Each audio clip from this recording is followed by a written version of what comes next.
Luis King Kong Ortiz says Tyson Fury in a rematch will have the same fate that Deontay Wilder dealt him in the rematch. Wilder will knock Fury out. What up, Fight World? It's your boy Ego, and I'm back with some more boxing. Make sure you smash the like button. Also subscribe to the channel for the latest and greatest in boxing. If you want to become part of the gang notification gang, please hit the bell icon. Shout out to the super chats, channel donations, the Venmo donations, and the Patreon family. We working. Now, I'm still in Vegas, and great main event. You know, competitive fight. Luis Ortiz looked brilliant, outboxing Wilder for most of the fight, and Wilder showed he has the true eraser, equalizer power to wash away all the sins with that one punch. And some people have different opinions. I think Wilder actually fought very smart. He was outgunned and outmatched in terms of skill for skill against a crafty southpaw Cuban from the Cuban boxing school, and had a lot of amateur experience, 500 fights or so, and experience with him, particularly from the first fight. So he decided to keep the right hand in the chamber, you know, let the fresh Luis Ortiz, you know, get a sense of entitlement, sense of confidence, lull him to sleep, and then when you see an opening, take it, and then really try to release the right hand instead of being the less accurate, less precise counterpuncher and trying to find the right hand, giving him an opportunity to make you miss and make you pay, because Luis Ortiz is a great counterpuncher. You know, so I thought it was actually a smart game plan, and it's a respectable game plan because Wilder and his team strategized and didn't let pride get in the way. It's easy for you to say, oh, he has this type of power, so just go in there cocking the right hand and, you know, loading up on every right hand. But if you look at the Tyson Fury fight, that's kind of what he was doing, trying so hard to get the impressive knockout and didn't let the shots just fly and come natural. So he had to take his time a bit more, and he was like on the back foot and moved around, tried to land shots, missed some shots, landed some, but he never really landed a true, you know, committed. There was a couple of times, but nothing as flush as he did in the closing 10 seconds of the 7th round. So very respectable win, and you know, really respectable game performance from Luis Ortiz. Post-fight, Luis Ortiz had this to say. He was asked what, you know, his thoughts were on the Tyson Fury rematch with Wilder. He says, "Me and Fury are two completely different fighters. I don't believe Wilder will respect Tyson Fury in the rematch, and might have the same outcome, Wilder by knockout victory." Tyson Fury took to social media and he posted, "Wilder has nothing more than a puncher's chance versus me. I'm going to school him even more than the first fight. #BombCity." So I want to give my thoughts. I agree with Luis Ortiz, disagree with Tyson Fury.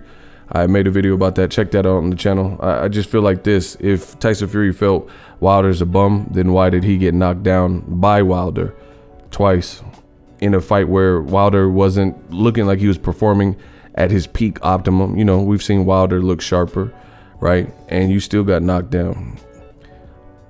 Moreover, Tyson Fury fled to ESPN rather than take the immediate rematch, which Wilder pointed out in the post-fight press conference, which is also on my channel. Make sure you guys check that out. And, you know, the world's seen it. Tyson Fury didn't want no parts of an immediate rematch for right reasons. He got his brain scrambled in the 12th round. That was the final round. He made it out, you know. And Top Rank and Bob Arum and Tyson Fury, they can say whatever they want. However, the world knows we don't know if Tyson Fury can take a huge punch like that ever again, because he hasn't faced a huge puncher. So you never truly know how someone's going to react until they get into compromising situations. For example, I will use another UK fighter in Amir Khan. Amir Khan got knocked out by Canelo Alvarez, took a year off, got some surgeries, a year plus off, finally came back, and then he knocked out Phil LaGreco, who had already been stopped by Errol Spence, who was pretty much retired, and you know, he stopped him in 40 seconds. That proves very little, you know. because you fought a guy who was really retired, who unretired and all this stuff, and he wasn't the top of the food chain.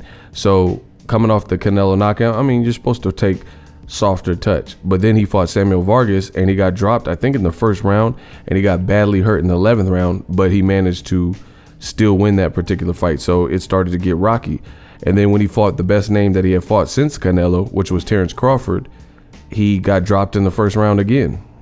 And he was hurt multiple times in the fight. And then to me, it looked like he quit.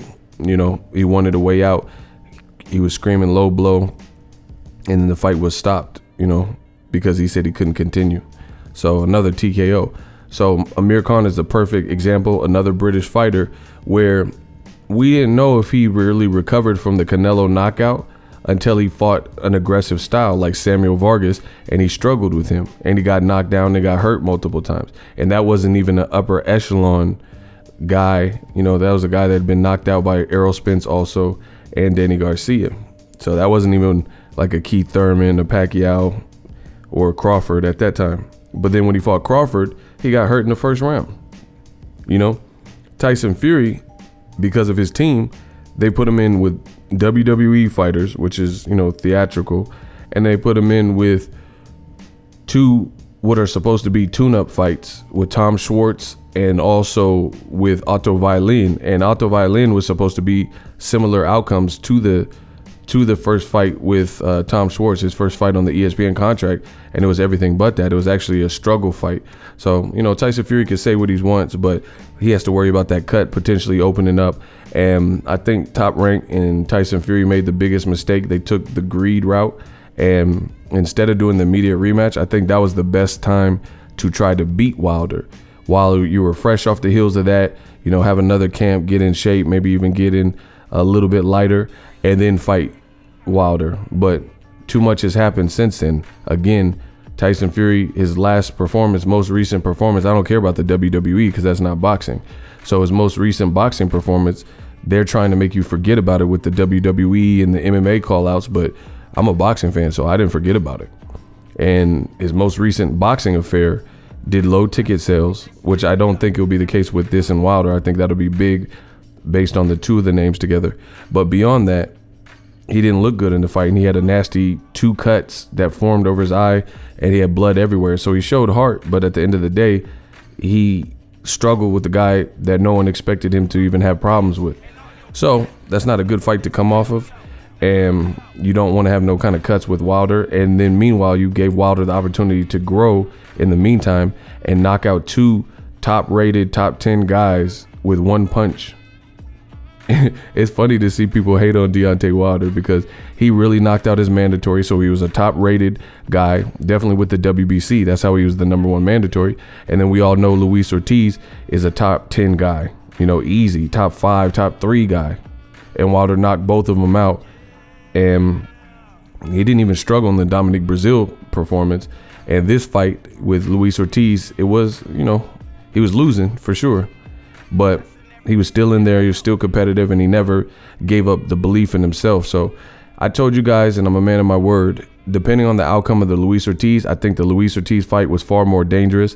Even top boxing champions like Devin Haney said that Luis Ortiz is a better boxer than Tyson Fury. You know, he moves well, but the other X factor is Luis Ortiz is a southpaw, unlike Tyson Fury, who he could switch a little bit, but he's not a natural, innate southpaw.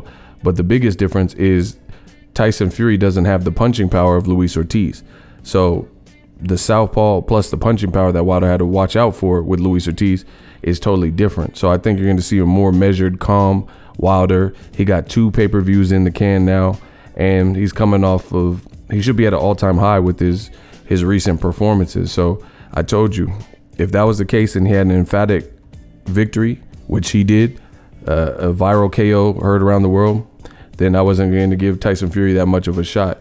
You could say 10 rounds to 2. And I've seen the UK and, you know, the man fans repeat all this nonsense about, you look at just go watch the first 4 rounds and tell me what Tyson Fury did.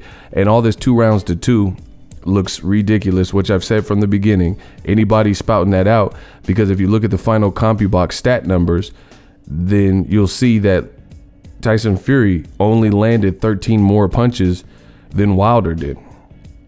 So how did he put on this 10 rounds to 2, which in my book, my view, is a dominant masterclass performance? You know, that's pretty much a landslide. You won all rounds but 2.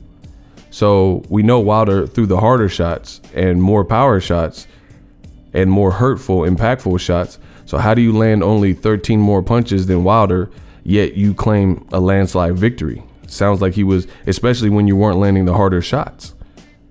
So, you know, that he can say it and his fans can say that, but that alone has been debunked already. So good luck to Tyson Fury, Deontay Wilder in February. I'm looking forward to it. I just think Wilder definitely has the momentum. He has the power, and he's proven stuff to himself. So good luck to whatever Fury's talking about. I agree with Luis Ortiz that Tyson Fury would get knocked out in the rematch. Again, we've never seen Tyson Fury in there with a puncher since Wilder. That's by design. They don't want to put him in a puncher with the Daniel Dubois, who's also with ESPN. They don't want to put him in with a big puncher like Oscar Rivas, who's also with Top Rank and ESPN. They put him in with Tom Schwartz and Otto Wallin, 2 lesser known guys with, you know, lesser power if we were to look at everyone's record. So that was definitely by design. They could have put Gerald Miller or somebody in there with a bigger name and a bigger threat level. Even Cannon Briggs, you know, he's an immense puncher. But they chose who they chose for a reason. So, you know, February will be here before we know it. We don't have to wait much longer. Let me know what you guys think. Drop your thoughts in the comment section. If you love what I'm doing, smash the like button. As always, hate, comment, and subscribe. Till next video is Ego. Signing off. King Kong Luis Ortiz. Joined by his family, trainer Herman Caicedo, who will translate. And also for those media members who are just looking, Ortiz was ahead on the scorecards through the first 6 rounds, 59-55 on 2 scorecards, 58-56 on the other.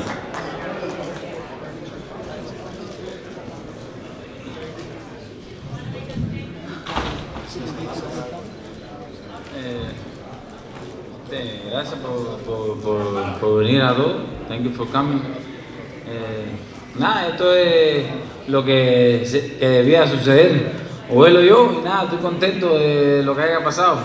Esto es boxeo así. Thank you for coming. It's exactly what he said would happen, him or me, and he prefers that it was this way and not some other type of stoppage, where he obviously just couldn't continue and the referee stopped it. This particular stoppage, it was better for him. He feels good. He gave it his all, and he thought he was doing very well. Luis, did you feel that you hurt Wilder in the 6th round? It appeared that he backed away from you at some point and was trying to hold you. Did you think you hurt him?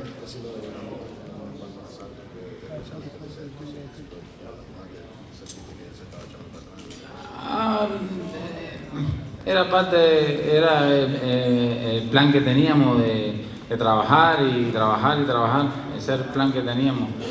Si estaba lastimado o no, yo seguía trabajando. Todo el mundo lo vio.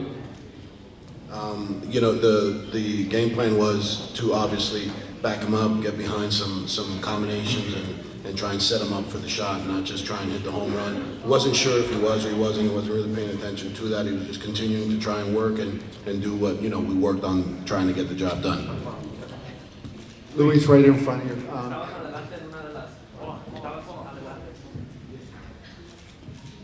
Luis, estabas adelante en las carteleras, en las tarjetas. ¿Sí sentías así? ¿Sentías que estabas dominando la pelea? Sí, yo me sentía concentrado y haciendo mi trabajo. Estaba haciendo todo el plan que Germán me estaba diciendo que era el que había que hacer. The question was that he was ahead on the scorecards if he thought that he was effectively doing the job, and he answered that yes, it was the game plan of how to attack Wilder. He was following the instructions that I was giving him in the corner, which was to stay close and stay behind the jab and at the angles. And it's just like Wilder says, 1 second is all he needs. Luis, right in front here. I wondered if you were surprised by the way Wilder fought you, not throwing a lot of punches, seemed like he held the right hand back a lot of the night. And secondarily, if you can answer, how do you think Tyson Fury would do against him in a rematch now that they've been in together?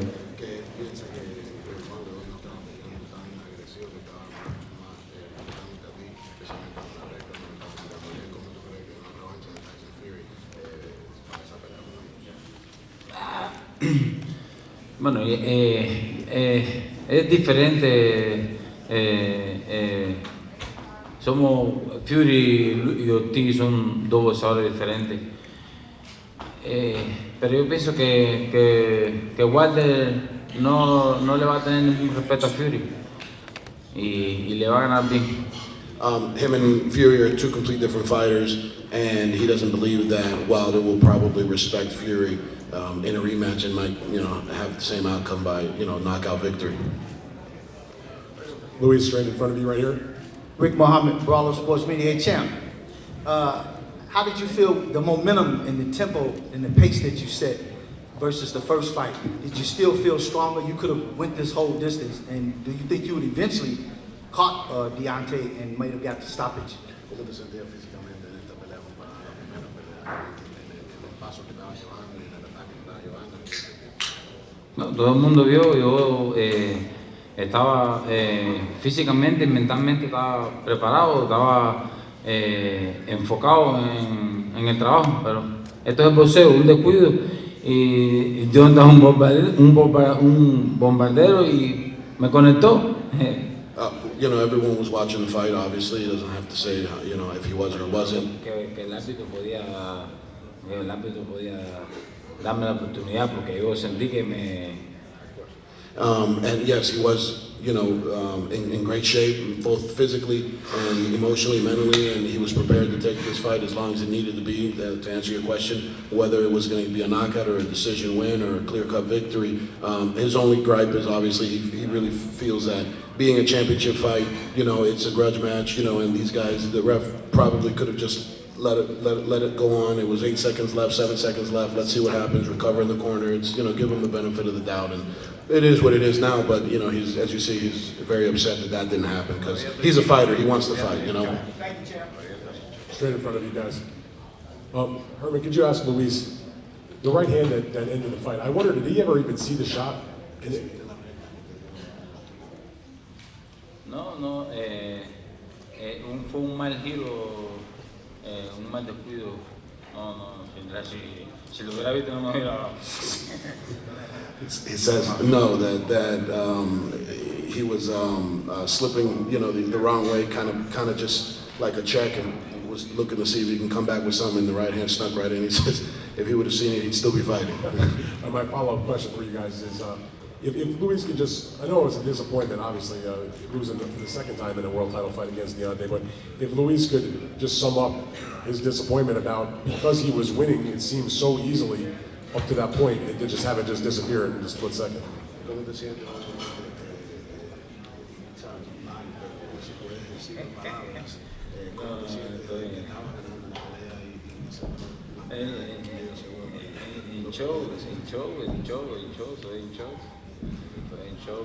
He's in shock, just really no words, just in shock and disappointed, and rightly so,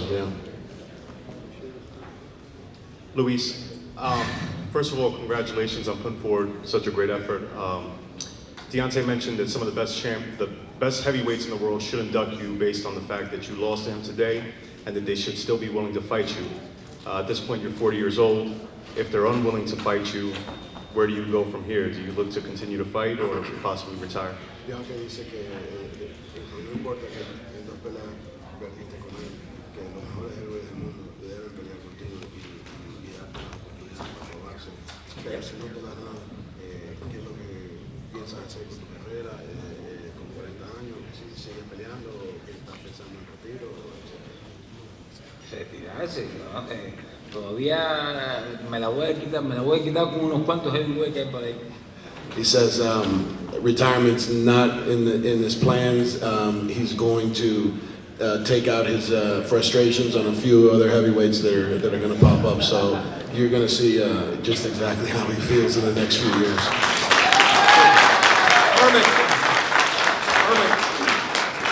Herman, question for you as a trainer. We talked about it yesterday. Patience was going to be the key. Less was going to be more. Did you like the way Louis was executing up into that last right hand? Yes.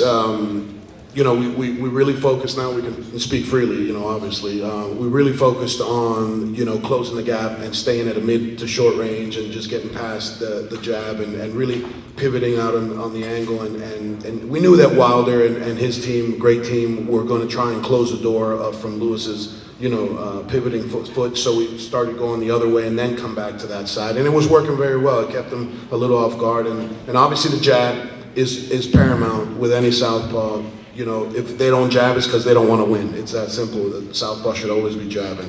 And it worked very well. I was very happy in between rounds with him, just calming him down. He was very excited to get, you know, the show on the road, as they say. And you know, it's just unfortunate. It's just one little pivot on the ropes, and that's, you know, the space you can't give him because you can't go nowhere. You're just on the ropes. So, you know, overall, I'm very proud of what we've done, what we accomplished. It was a hard 12 weeks. You know, it's not easy, you know, regardless if you're 20 or if you're 30, if you're 40, 12 weeks in a camp is definitely, you know, a sacrifice, and it's very difficult. So, you know, I got nothing but the utmost respect for him. And they asked me this question yesterday, what I thought, and I just thought, you know, I as a human being, it's bar none, what I'm most proud of is just who he is as a man, as a father, as a human being. And that's, to me, bigger than just, you know, the athlete. And I choose who I train because of some of those things. It's not so much because of what they can do in the ring. There's a lot of people that are just not worth it. And this is a man that's worth going to bat 150 times for. Thank you.